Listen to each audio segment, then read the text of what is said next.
ఖమ్మం ఘటనలో బాధిత బాలికను జాతీయ మానవ హక్కుల కమిషన్ పరామర్శించింది. నిమ్స్ ఆసుపత్రిలో చికిత్స పొందుతున్న బాలిక ఆరోగ్య పరిస్థితిపై ఎన్హెచ్ఆర్సీ చైర్మన్ విజయభారతి ఆరా తీశారు. బాలిక పరిస్థితి అత్యంత దయనీయంగా ఉందని, వెన్నెముక తీవ్రంగా దెబ్బతినడంతో భవిష్యత్తులో వీల్ చైర్కే పరిమితం కావాల్సి రావచ్చని వైద్యులు తెలిపినట్లు వెల్లడించారు.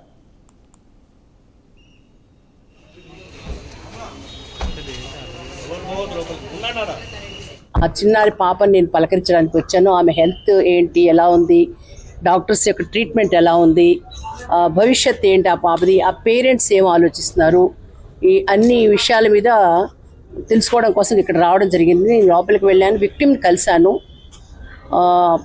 ఆ పాప పరిస్థితి మాత్రము చాలా దారుణంగా ఉంది. ఎందుకంటే పైనుంచి కింద పడేసినందువల్ల ఆ పాప యొక్క స్పైనల్ కార్డ్ చితికిపోయింది. డాక్టర్స్ చెప్పడం కూడా అది ఎముకగానైతే మనం ఇచ్చేసానికి అవకాశం, స్పైనల్ కార్డ్ చితికింది కాబట్టి ఇప్పుడు కాళ్ళు కదల్చలేకపోతుంది. పాప భయకంపితురాలుగా ఉంది. ఈ రోజు కూడా పాప చాలా భయంగానే ఉంది. జరిగిన సంఘటన చాలా స్పష్టంగా చెప్తుంది ఆ పాప. సో ఇప్పుడు నాకు ఉన్నటువంటి డౌట్ ఏంటంటే, ఏదైతే ఖమ్మంలో ఆ బిల్డింగ్ ఉందో బిల్డింగ్ ఒకసారి చూడాలి. సంఘటన జరిగిన తర్వాత 6వ తారీఖు సంఘటన జరిగితే 8వ తారీఖు ఇక్కడ తీసుకురావడం జరిగింది. అక్కడ డాక్టర్స్ ఏం ట్రీట్మెంట్ ఇచ్చారు, అసలు అక్కడ కేసు ఏమని ఫైల్ అయింది, అన్ని విషయాలు కూడా తెలుసుకోవాల్సిన అవసరం ఉంది. బాలికను నిమ్స్ వైద్యుల ప్రత్యేక బృందం నిరంతరం పర్యవేక్షిస్తోందని, ఆరోగ్య పరిస్థితిపై సమగ్ర నివేదిక తీసుకున్నామని ఎన్హెచ్ఆర్సీ చైర్మన్ తెలిపారు.